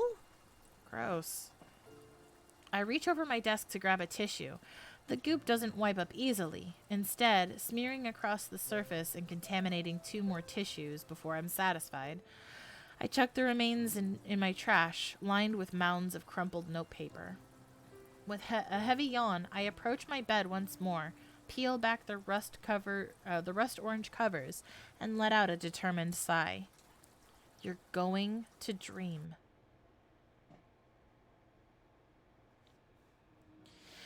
If the smell of freshly brewed coffee is heaven, Ambrosia Brew must be home to God himself.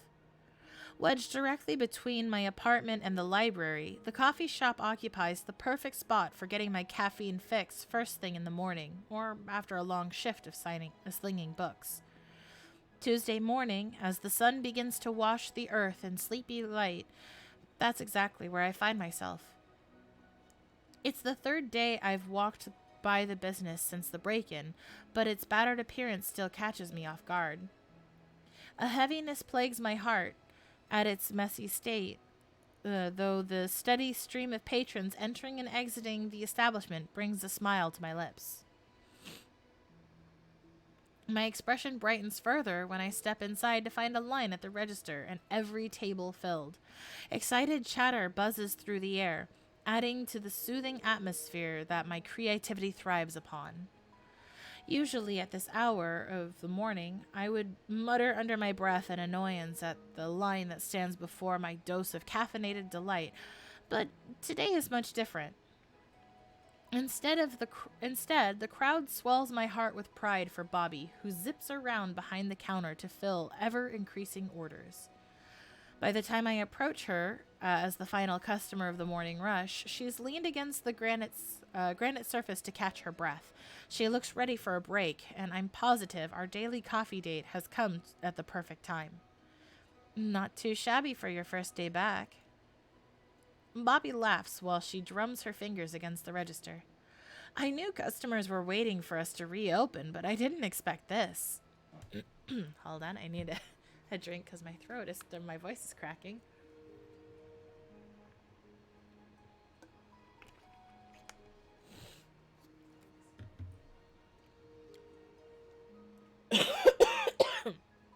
Okay. Bobby pushes herself to a standing position and stretches out her back. Your usual?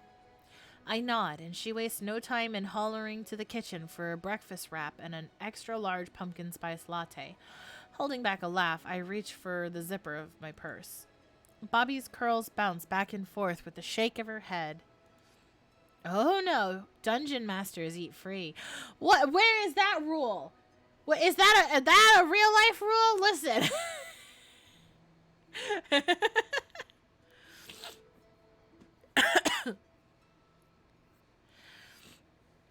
My hand hovers above my purse, but a stubborn glare from across the counter forces me to relax my arms.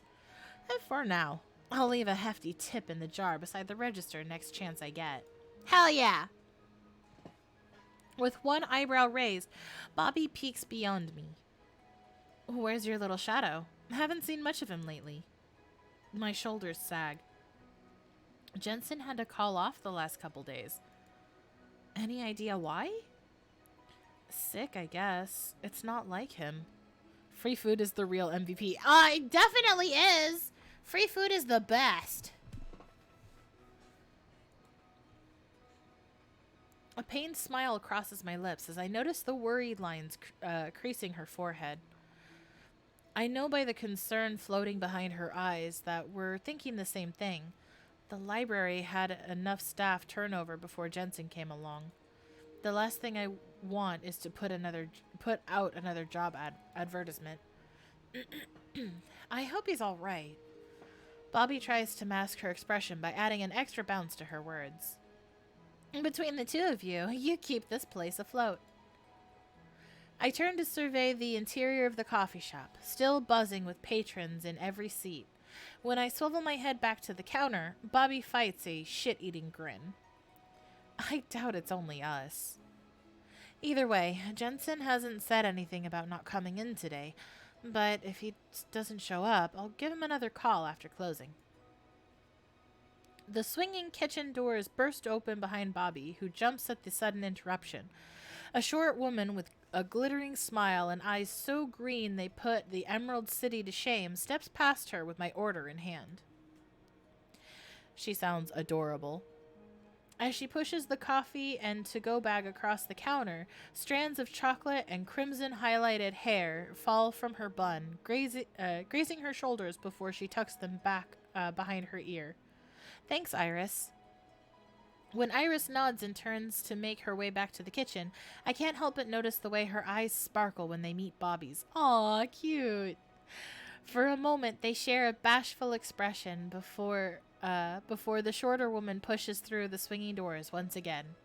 My face runs hot. A soft pang emanates in my chest as Bobby turns to me with a sheepish grin. I try to brush it off, but the feeling lingers. I should be happy for her. She and Iris have had something special for a while now, and it's nice to see my best friend settling into the healthy relationship she's been dying to have for so long. So, why do I feel upset? Finally, I avert my eyes from her now curious glance and nod at the boarded-up front window. Every part of me wants to call her out after teasing about my own love interests. Instead, I spare myself the embarrassment of having the conversation turn in an unfavorable direction and nod towards the boarded-up front window. So, a mountain lion attack? I pick up my cup and to-go bag. In Pennsylvania? Seriously?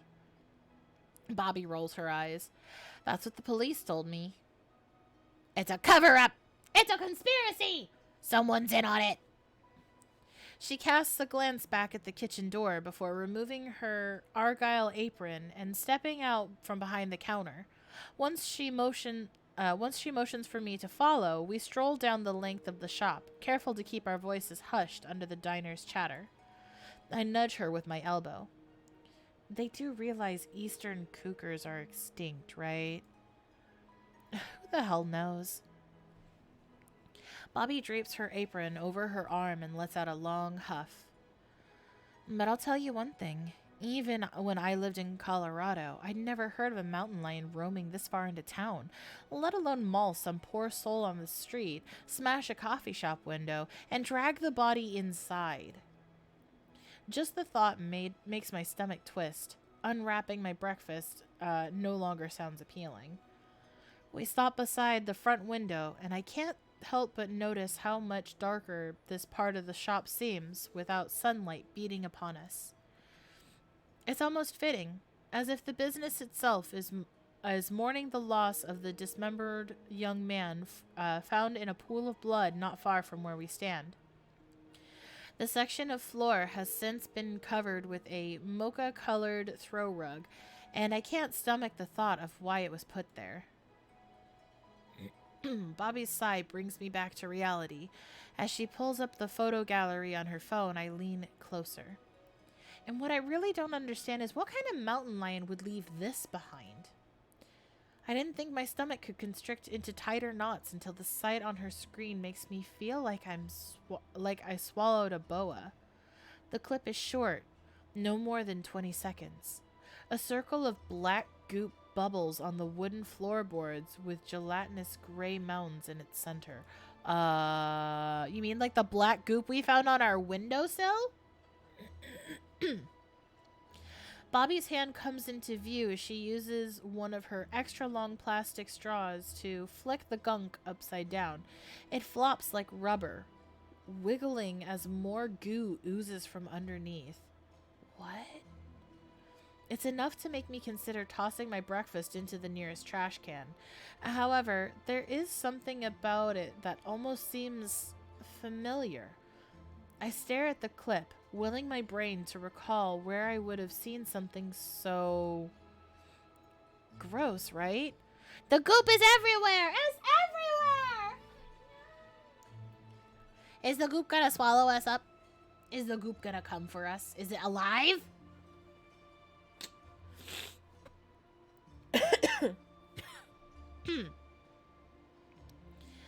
I only nod in response, baffled by the looping video. While I've never been under a spell, my current state is as close as I've ever been. Something deep inside forces me to train my eyes on the subject, straining to remember its source. Everything else becomes white noise in the background.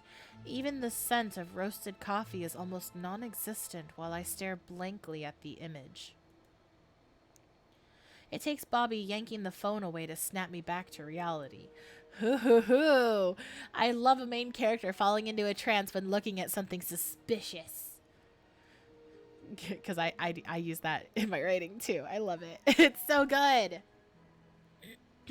What is it really? I nearly stumble backward as the swell of life floods my senses once again. Uh-oh. Auditorial dysfunction. Cover your ears. Introduce yourself back to the sound slowly before they overwhelm you. I'm okay. I nearly stumble backwards as the swell of life floods my senses once again. The clanging of bells on the front door and the sound of my friend greeting a new customer in her boisterous tone pierces my eardrums, making me wince at the harsh adjustment. Jensen! Even the light streaming from the glass front door makes my eyes water while Bobby closes it behind a tall, 30-year-old man. I blink repeatedly, though through my tearing eyes, I'm certain they're staring at me as I make an absolute idiot of myself. You okay, Eva? That voice. Oh, sweet Lord. I rub my sleeve across my eyes in a mad attempt to clear my vision. Jensen, I'm fine, really.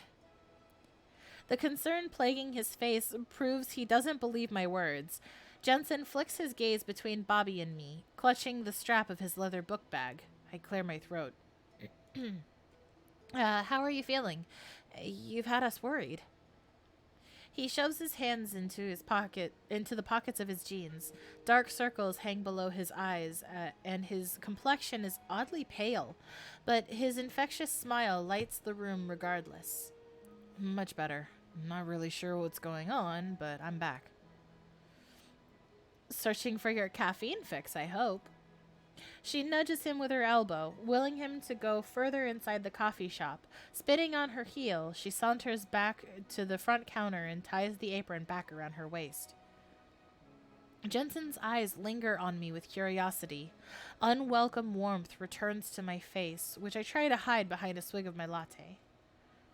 For a moment, the uncertainty creasing his forehead tells me he's going to question my well-being again, but I can't help but feel like his health suspicion should be the other way around. While he paints his demeanor in cheer, the occasional sniffle gives him away. You don't seem to be in a rush today. You want to wait up for me? We can walk the last few blocks together. It takes me a moment to register his words. I pass a nervous glance between him and Bobby, who looks at me expectantly.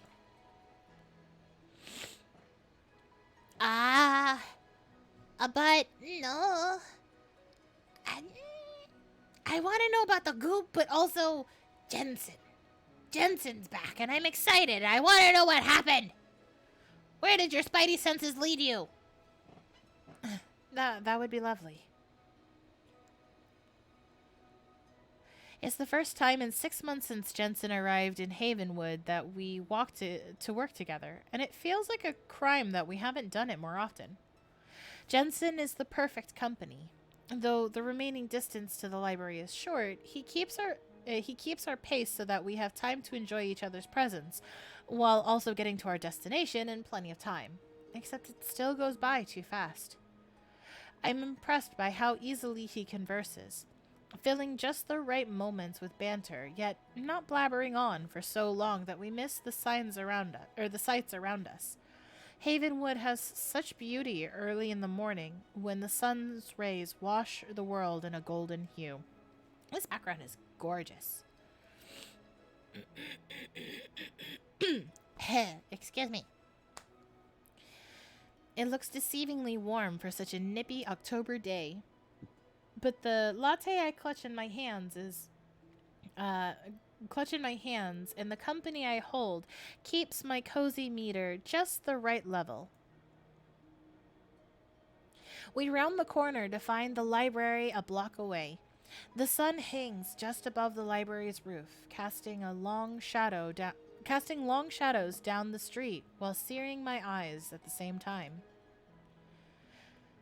I turn my head towards Jensen, hoping for relief from the direct light, and I'm surprised to find him staring ahead as if nothing is wrong. Judging by the smile on his face and the glow to his skin, he's content to bask in the blinding light. Except, it isn't only his skin that's visibly enhanced by the sun. Even his hair, usually flat light brown, bounces with golden highlights I've never noticed before. And while I've always been enamored with his hazel eyes, this morning they glisten with so many different shades that it's hard to focus on only one. It's moments like these that I wonder how Jensen Hawthorne is real. In fact, I've become so wrapped up in my thoughts that I never notice him turn to face me, eyes glimmering with amusement. Something on your mind? I laugh nervously. From so close, his musky cologne envelops me, melding with the sweet, smoky smell that drifts off his flannel shirt. Well, I caught him lighting up behind... Yeah, I caught him lighting... Ugh. I know, getting stuffy. While I've caught him lighting up behind the library on more than one occasion, I've never once noticed the stale smell of tobacco in his company, only the same fragrance that wafts closer to me now. Is it perhaps the herb smokage of your fantasy world, my dearling? My dearling. My dearling. My darling dear. My dearling.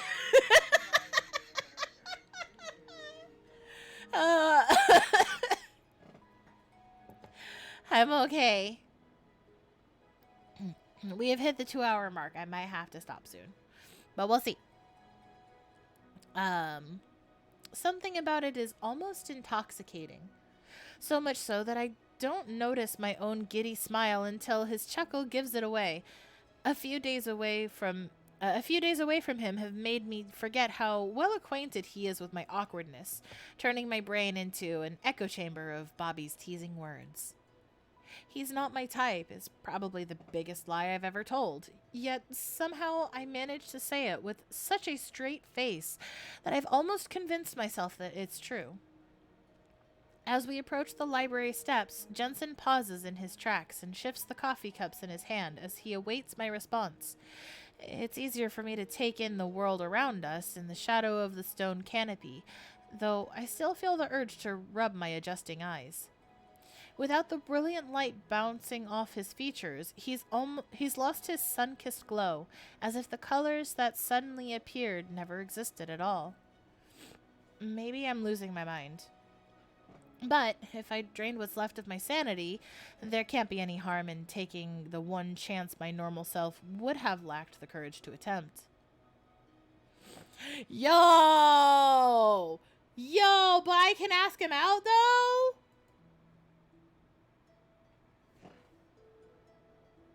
Do I dare? Do I dare? Do I dare ask to smooch the cute boy? Fuck it! You only live once! Smooch all the lips! Oh, I hit my microphone. Don't do that. I'm excited! Actually, there is. I suck in a deep breath. I've been meaning to talk to you about this for a while now, and, you're not giving me a pink slip, are you? No, no, no. Not unless it's a pink slip as in like a pink Valentine. It's not. I'm not firing you. I blink. While I hope his words are laced with sarcasm, his near blank expression gives no indication of satire. I can't help but notice the way he grips his cup tighter and the muscles in his forearms tense beneath the rolled up sleeves of his beige-colored shirt. No. I shake my head frantically. No, not at all. I just want to kiss your face. I mean, hold your hand. I mean, kiss your face. I mean, will you go out with me? Absolutely not. I would never think of... It's not that serious. Attempting to hide my flustered expression, I continue up the steps and motion for my companion to follow. His shoes scuffle along the stone walkway, but his movements drag slower than usual.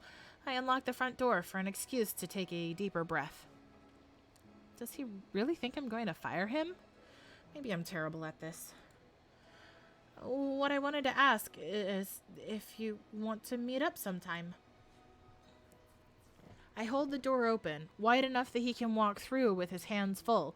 Instead, he's stopped at the top step, staring at me with a quirked brow. Despite my experience with men being primarily fictional, something feels off. Are guys seriously this oblivious in real life? Do you want to go out for a drink tonight? Spend the evening outside this dusty old place? Jensen's lips form a small "oh" as the light bulb finally goes off over his head. The relief crossing his face is a heavenly sight, but he remains firmly planted on the top step to ponder his response. Just the simple softening of his eyes when they drift away from my face, followed by the way he shifts his weight idly, diminishes any confidence I had. I don't need to hear his response for my heart to descend into my stomach. He must notice the way my hopeful smile falls and how I'm suddenly quite interested in the details of my shoes. Boy, is that a spot on my shoe? I should probably clean that. They're a little worn down. Maybe I should consider getting another pair. Should I maybe get blue this time instead of green? Because he steps closer, eyes wider than a wounded puppy. He looks so... I would love to, but... I finished the sentence... Oh, I would love to, but... I finished the sentence before he has the chance. Jensen winces. I'm not sure if it's a good idea. My life's a mess right now, and... I get it. It's okay. Everyone has their own situation. I'll just be in the corner, don't mind me. He takes a deep breath as if weighing his words. It's a bad time. The rejection stings, and I can almost feel his gut in the way his words crack. I feel his guilt, not his gut. Oh my god, I can't read. I can't read. I can't read. I feel his gut. His stomach's very firm. He's just like, what are you doing? It could be very difficult. Right.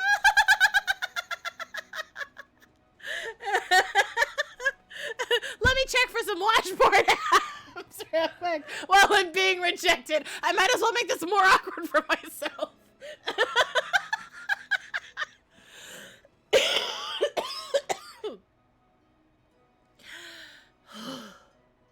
Okay. I almost ended myself with that laugh.